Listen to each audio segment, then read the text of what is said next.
Hi, this is Susabelle from Patchwork Chicken Studio, and I'm here to talk to you about my latest girl. This is Sandy. I'll explain her name here in a minute or two. But the Singer 201, which has kind of been on my unicorn list just because I wanted to try it, see how it worked, and see if it was something I wanted to keep. And yes, this one ends up being a keeper. But the Singer 201 came in several different varieties in different years. This one is from about 1955. They made them earlier than that and a little bit later than that. Some Singer 201s can be in a turtle base. Some of them have a regular motor. What makes this one different, and many of the 201s are like this, is that it has what is called a potted motor. So a potted motor, it doesn't hang on the back of the machine where you can see it here. There's no belt. Notice there's no belt in here. The potted motor is in a pot, a little like a cup thing back here.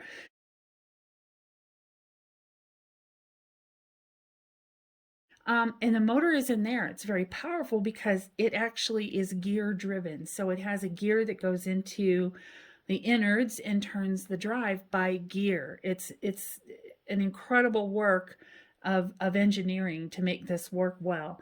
And I got this machine, kind of stumbled onto this machine sort of by accident. So there's a local shop that I go to buy craft supplies. It's in a town about 40 minutes from me, but I spent 10 years in that town before I moved to where I'm at, and I go back there all the time.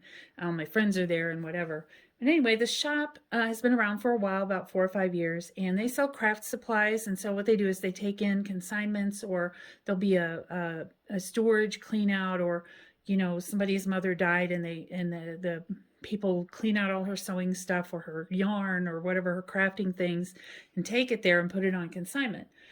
So I've been shopping there. I buy fabric there, I buy yarn, I buy notions. I'm always over there looking for something. And they have an artisan marketplace in one part of their shop where people like me can put up items for sale, things that we make. And so we have some of our items there for sale year round. So anyway, Sandy runs the shop, and she got 3 sewing machines from a storage clean out. One of her regular consigners is a man who buys storage units, and so he brought her 3 machines. I know one was a Singer 15 with a potted motor. I believe that's a 1591. And another machine, and I forget what it is. I know it was not a Singer, something else. And then she had this one. And this was 4 or 5 months or so ago. And the 15 ran just fine, just needed a little bit of stuff. And she was able to sell that right away. And she was able to fix the other one. And it sold right away. And she got good money for both of those. This one, however, was frozen. So the hand wheel wouldn't turn. The pressure foot lifter would not go up and down. The motor would engage, but couldn't do anything. You could hear it, kind of trying. And I had looked at it originally. I said, "Oh yeah, if it was fixed up, it'd be worth some money. It'd be a nice machine for somebody." But she felt like she made enough on the other 2 machines that she didn't really want to pay the repairman to fix this one, and it sat there for quite a while. And I just kept kind of thinking about it. And one day I just messaged her a couple weeks ago, and I said, "Oh, how much would you sell me this 201 for?" And she said, I made enough money on the others. You can just come get it. You can have it. And I'm like, "Oh, okay. Let me go there." Sandy was also the benefactor who hooked me up with the person who gave me my very first treadle machine. So Sandy and I have been knowing each other for quite some time. But anyway, so I went and got it, grabbed my teenager. This is a very heavy machine, heavy with the machine and the cabinet. Grabbed my teenager, we drove over there, picked it up, took 2 of us to load it in the car, took 2 of us to get it down here into my basement sewing space. And I was very excited about it and really crossing my fingers that I could figure out what was wrong with it, because nothing turned. Now, the thing with these vintage machines is that usually you can repair them. Now, I've not been able to repair every single one that I've come across. I still have a FOF 130 sitting over on my workbench that has not been repaired. I have started parting it out because I just couldn't fix the issue that it had. So parting them out is the way to go. I bought another FOF 130 that needed parts. It's worked out very well. But I had hope. I thought this is a really good solid machine. They call this the Rolls Royce of machines. because I believe because Rolls-Royce was using these to do the upholstery for their cars. So that kind of tells you it's a tough machine. It has a lot of power because of the gear driven motor instead of being an external with a belt, because belts can slip, they can stretch, they need to be replaced. You don't have to do that with this machine. So I opened up everything. There's a plate in the back. I opened this. I took off the hand wheel just to take a look at what was going on inside the machine, because I thought, well, if it looks gummed up, that's probably its only issue. And so yeah, there was some gummy older oil. The oil just gets really thick and just it's more like a shellac or varnish than it is in oil like it should be. So that means the machine sat for a while. Now it is well used. This machine was well used and loved. The decals are worn where the sewer would have put her hands here. There's pin marks, pock marks on the machine itself and in the wood. It was relatively clean, but there was a lot of lint, and that's just how you know it was actually used. And I thought, well, it's got to work. It has to work. And so I applied a whole bunch of penetrating oil, and I used an oil called Coil, Kroil, named after whale oil. It's synthetic, but what this does is it attacks those gummy chunks of grease and oil that are in here that have just become gummed up over time. It attacks that and loosens it up and dissolves it. And once that's happened, then the machine can potentially move and behave in a normal way. So I got this right before the weekend and right before Thanksgiving. And so it was a Sunday. I had some sewing projects to do. So I thought, well, today's the day. Let me just give her some help and see if she'll break free. So I flooded all the parts that I could with the Coil oil and just let it sit. Did a bunch of other things, did sewing on my other machines, got organized. We have shows this time of year. It is near Christmas. Did a bunch of other stuff, let it sit about 3 or 4 hours. Came back to it and I could move the hand wheel about 1/4 of an inch. And I thought, aha, we have a breakthrough. This does mean, it meant in my mind that she was repairable. 1/4 inch isn't much, but it was enough to give me hope. So I did another round of the Coil oil, went off and did something else, came back in an hour, and I could move it 1/2 an inch. And I thought, okay, we're really getting somewhere now. And so I gave it some more Coil oil and immediately started forcing the wheel around. And I forced that wheel until I could make a complete turn. Once I made a complete turn, I knew we were on the road to recovery. And I just kept working with it. And so I continued to turn that wheel by hand, and it got looser and looser and looser until I could turn it very easily. Like I can turn it now super easy. And I could get the presser foot to go up and down, and things were moving. So I went ahead and plugged it in and pressed my foot on the pedal, and it kind of groaned at me a little bit. It was trying to engage. It was still a little gunked up, so I just gave it a little partial turn with my hand, and it took off. And I was running it with no presser foot, no needle, just running it. And I did that for a few minutes, and then I stopped. So my next step, when you use Coil or any other kind of penetrating oil, the idea is to get it broken up, but Coil itself, that penetrating oil, is not lubricating. So it's kind of like how water can really break things up, but it's not lubricating at all. It is kind of the same principle. And so I oiled the whole thing. So I oiled everywhere that I had put the Coil oil.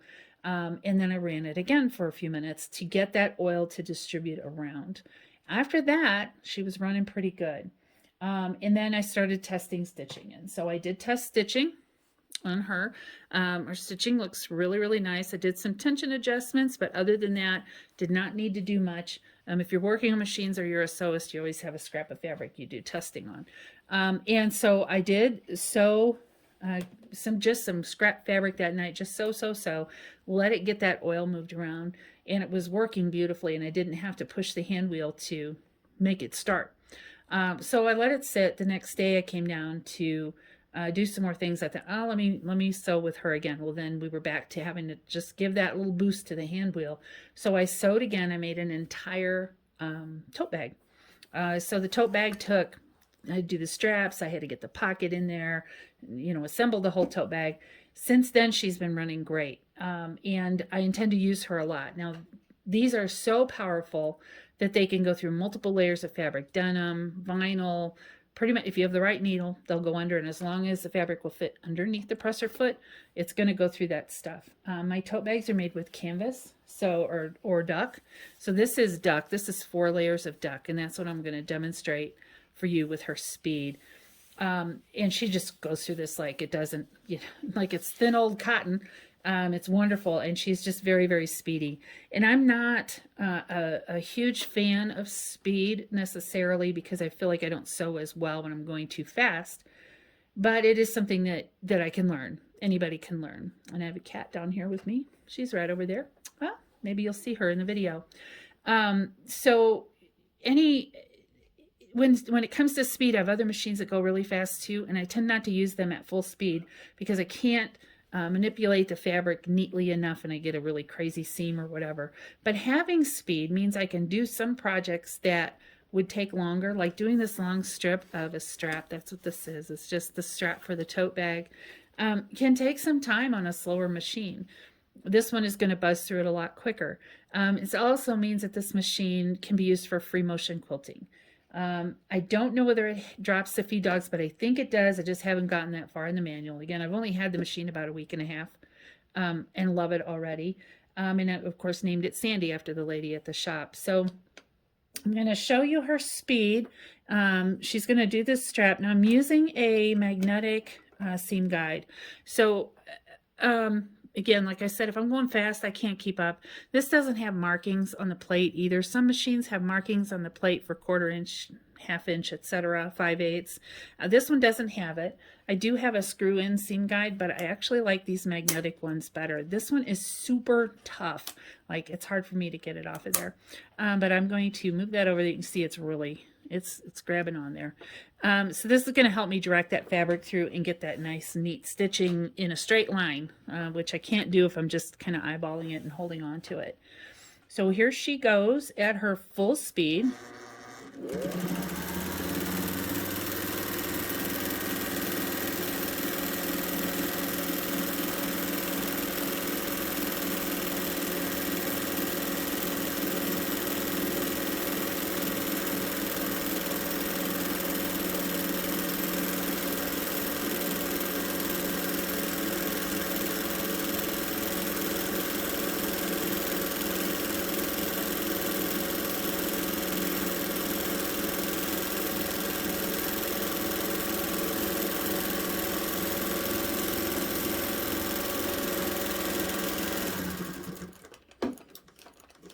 So that was about 62 inches of fabric in that however many seconds, 30 seconds or so.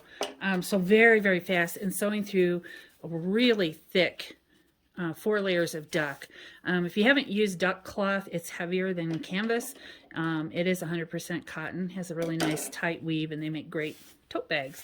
But anyway, that's the beauty of this thing is how fast it is.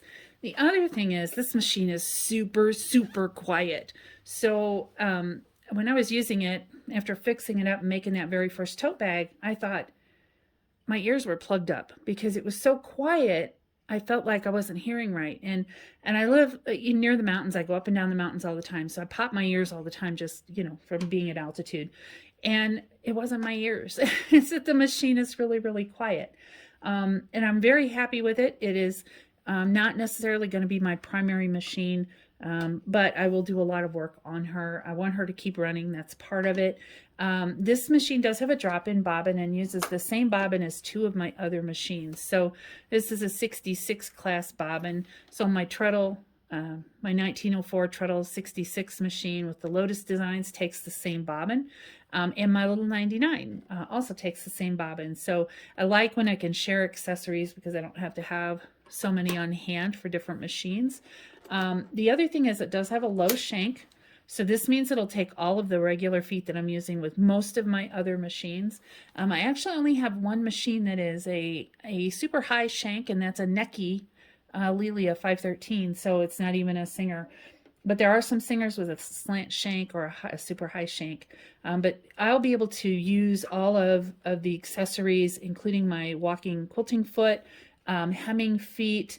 I can use a darning foot because if I can drop the feed dogs, I can do it. But I also have a darning plate So either way, I can do free motion quilting or free motion embroidery, fabric painting, or free motion embroidery, whatever I would want to do with it because of its speed. It will also take a zigzag attachment, so I could play with that as well, and a buttonhole attachment. And those both move the fabric. They move the fabric rather than trying to move the needle bar, because obviously the needle bar is not going to move. So it's going to work with this machine, and it just moves the fabric. Really kind of a cool technique. One of these days I'll do some video on that one. But this is Sandy, my Singer 201. Quiet machine, very fast, very powerful. I'm going to have a lot of fun playing with her, doing different projects, and I'm looking forward to seeing what else she can do. She still needs a little cleaning. I'm still working on cleaning her up. She was not horribly dirty. It was mostly me getting her broken up so she could run, which was critical. And then once she runs, then I can do some cleanup. But very happy and ready to use her for some big projects coming up. So I hope you're all having a wonderful day, and thanks for watching.